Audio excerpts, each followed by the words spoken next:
நாட்டின் தலைநகரில் மலாய்க்காரர்கள் மட்டுமே தங்க வேண்டும் என்றும், கோலாலம்பூர் முழுமையாக மலாய்க்காரர்களுக்கு மட்டுமே சொந்தமாக இருக்க வேண்டும் என்றும் முன்னாள் பிரதமர் துன் டாக்டர் மகாதிர் முகமது கருத்து தெரிவித்துள்ளார். ஒரு நாட்டின் வளர்ச்சி அடைந்த மாகாணமாக அதன் தலைநகரே இருக்கும். அப்படியான தலைநகரில் அந்நாட்டின் பூமி புத்ராக்கள் தான் இருக்க வேண்டும் என்று துன் மகாதிர் தெரிவித்துள்ளார். கோலாலம்பூரின் வளர்ச்சிக்காக மலாய்க்காரர்களுக்கு சொந்தமான நிலங்களை அரசாங்கம் அபகரித்து வருவதை சுட்டிக்காட்டிய மகாதிர், நிலங்களை அபகரிப்பதற்கு பதிலாக மலாய்க்காரர்களுக்கு சொந்தமான நிலங்களை அரசாங்கத்தின் செலவில் மேம்படுத்த வேண்டும் என்று அவர் வலியுறுத்தினார். மலாய்க்காரர்கள் மலேசியாவின் வளர்ச்சிக்கு பாடுபட்ட சமூகம். அதற்காக மலாய்க்காரர்களுக்கு சிறப்பு சலுகைகளும் முன்னுரிமைகளும் வழங்கப்பட வேண்டும் என்பது மலேசிய அரசியல் சாசனம் என்று அவர் கூறினார். இதனை அரசு மறந்துவிடக் கூடாது என்றும், தலைநகரில் தற்போது அதிகமான மலாய்க்காரர் அல்லாதவர்களே உள்ளதாகவும் அவர் தெரிவித்தார். சொந்த நிலத்தை கொண்டிருக்கும் மலாய்க்காரர்கள் இன்னமும் ஓட்டை வீடுகளிலும், மக்கிய பலகை வீடுகளிலும், தூய்மையற்ற அடுக்குமாடி குடியிருப்பு பகுதிகளிலுமே வாழ்ந்து வருகின்றனர். அப்படியானால் கோலாலம்பூரின் பிரம்மாண்டமான ஹோட்டல், ரிசார்ட், பிஎன்பி போன்ற பகுதிகளில் வாழ்வது யார்? அவர்களின் வாழ்வாதாரம் சொகுசாக இருப்பதற்கு என்ன காரணம்? இன்னமும் வெளிநாட்டில் இருந்து மலேசியாவுக்கு வரும் சுற்றுப்பயணிகள் மலாய்க்காரர்களின் பாரம்பரியத்தை அறியாமலேயே நாடு திரும்புவது வருத்தமளிப்பதாக உள்ளது என்று மகாதிர் தெரிவித்துள்ளார். PKR கட்சியின் வரவிருக்கும் மத்திய தலைமைத்துவ மன்ற தேர்தல்களில் துணைத் தலைவர் பதவிக்கு போட்டியிடுமாறு பேரா PKR கட்சியின் துணைத் தலைவர் நூருல் இசா அன்வாருக்கு அழைப்பு விடுக்கப்பட்டுள்ளது. PKR கட்சி தலைவர் அன்வார் இப்ராஹிமின் மகள் நூருல் இசா கட்சியின் போராட்டங்களுக்கு புதியவர் அல்ல என்றும், பல ஆண்டுகளாக தனது மன உறுதியையும் கொள்கைகளையும் நிரூபித்துள்ளதாகவும் பேரா PKR தகவல் பிரிவு தலைவர் அசாம் அஃபாண்டி கூறினார். எதிர்கால சவால்களை எதிர்கொள்ள கட்சிக்கு தேவையான தொலைநோக்கு பார்வை மற்றும் மதிப்புகளும் PKR துணை தலைவரிடம் இருப்பதாக அவர் கூறியதாக புதுசான் மலேசியா செய்தி வெளியிட்டுள்ளது. இது ஆளுமை அல்லது பாரம்பரியம் பற்றிய கேள்வி அல்ல என்றும், மக்களால் பொருத்தமான மற்றும் நம்பகமான ஒரு கட்சியாக PKRின் எதிர்காலத்தை பற்றியது என்றும் அவர் தெரிவித்துள்ளார். புத்ராஜயா 17வது பிரிவின் மேம்பாலம் அருகே உள்ள குளத்தில் 12 வயது சிறுவன் ஒருவன் மூழ்கி இறந்த நிலையில் கண்டெடுக்கப்பட்டான். இச்சம்பவம் குறித்து நேற்று மாலை 5:12 மணிக்கு பொதுமக்களிடமிருந்து காவல்துறைக்கு முதற்கட்ட தகவல் கிடைத்ததாக புத்ராஜயா காவல்துறை தலைவர் ACP ஐடி ஷா முகமது கூறினார். அந்த வழியாக சென்றவர்கள் அச்சிறுவனை மீட்டு புத்ராஜயா மருத்துவமனையில் உள்ள அவசர சிகிச்சை பிரிவுக்கு கொண்டு வந்ததாக அவர் தெரிவித்தார். இந்நிலையில் அச்சிறுவன் இறந்ததை அங்கிருந்த மருத்துவர்கள் உறுதிப்படுத்தினர். சம்பவம் நிகழ்ந்த நேரத்தில் பாதிக்கப்பட்ட சிறுவன் தனது 2 நண்பர்களுடன் குளத்தில் நீந்திக் கொண்டிருந்ததாக முதற்கட்ட விசாரணையில் தெரிய வந்துள்ளது என்று அவர் கூறினார்.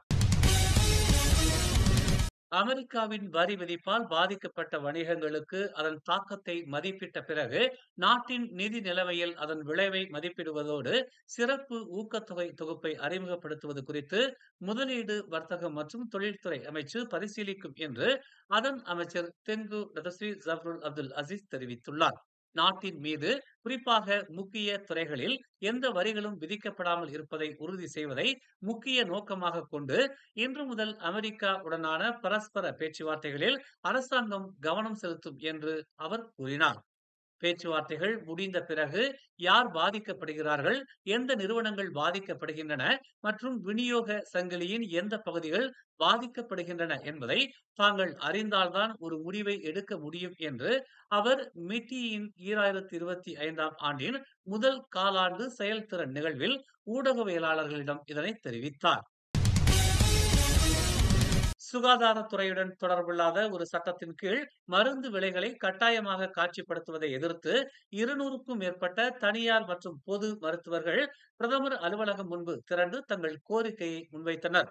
சுகாதார பணியாளர்கள் குறைத்து மதிப்பிடப்படுகிறார்கள், நியாயமற்ற கொள்கைகள் தற்போதைய மற்றும் எதிர்கால மருத்துவர்களை ஒதுக்கி வைக்கின்றன, மருத்துவர்களுக்கும் குடும்பங்கள் உள்ளன போன்ற வாசகங்களை கொண்ட பதாகைகளை அவர்கள் ஏந்தி இருந்தனர்.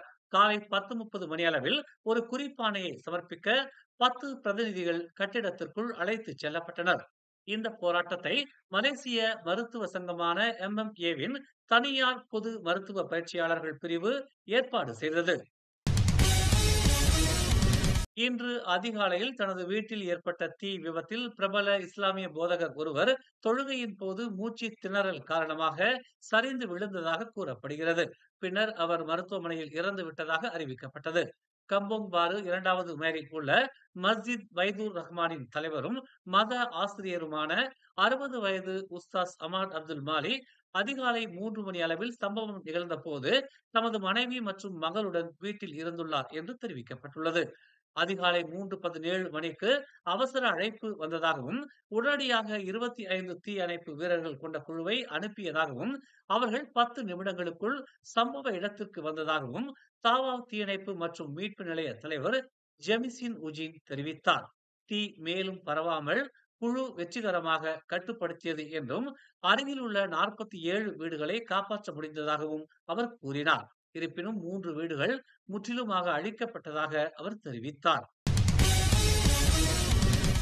ECRL எனப்படும் கிழக்கு கடற்கரை ரயில் இணைப்பு ஜனவரி 2027 செயல்பட தொடங்கும் போது சுமார் 1800 தொழிலாளர்கள் தேவைப்படுவார்கள் என்று போக்குவரத்து துறை அமைச்சர் அந்தோனி லோக் இன்று தெரிவித்தார். இந்த பணியாளர்களில் குறைந்தது 80 விழுக்காட்டினர் மலேசியர்களாக இருக்க வேண்டும் என்ற நிபந்தனையை நிர்ணயித்துள்ளதாக அவர் கூறினார். இந்த தொழிலாளர்கள் ECRLின் சீரான மற்றும் திறமையான செயல்பாட்டை உறுதி செய்வதற்காக அனுபவம் வாய்ந்த மற்றும் புதிய தொழிலாளர்கள் உட்பட பல்வேறு திறன் நிலைகளில் இருந்து வருவார்கள் என்று ECRL செயல்பாடுகள் மற்றும் பராமரிப்பு கட்டத்திற்கான வேலை வாய்ப்புகள் முயற்சியை தொடங்கி வைத்து பேசுகையில் அவர் இதனை தெரிவித்தார். பாகிஸ்தானுடன் போர் பதற்றம் நீடிக்கும் நிலையில் போர்க்கால ஒத்திகை நடத்த அனைத்து மாநிலங்களுக்கும் இந்திய அரசு உத்தரவு பிறப்பித்துள்ளது. பகல்காம் தாக்குதலுக்கு பிறகு இந்தியா பாகிஸ்தான் இடையே பதற்றமான சூழல் நிலவும் நிலையில் நாளை மே 7ஆம் தேதி அனைத்து மாநில அரசும் போர்க்கால ஒத்திகை நடத்த மத்திய அரசு உத்தரவு பிறப்பித்துள்ளது. பிரதமர் மோடியுடன் பாதுகாப்புத்துறை செயலாளர் 1 மணி நேரத்திற்கு மேலாக ஆலோசனை நடத்திய சூழலில் இந்த உத்தரவு பிறப்பிக்கப்பட்டுள்ளது. விமான தாக்குதல் நடைபெறும் போது ஒலிக்கப்படும் அபாய ஒலி சைரன்களை ஒலிக்கவிட்டு ஒத்திகை நடத்தப்பட வேண்டும் என்றும் எதிரி படை தாக்குதலின் போது மேற்கொள்ள வேண்டிய பாதுகாப்பு நடவடிக்கைகளை மேற்கொள்ள வேண்டும் என்றும் மத்திய உள்துறை அமைச்சு தெரிவித்துள்ளது. மேலும் செய்திகளை தெரிந்து கொள்ள தமிழ் மலர் நாளிதழை பாருங்கள். எங்களோடு இணைந்திருக்க மலர் டிவியை பதிவு செய்து கொள்ளுங்கள்.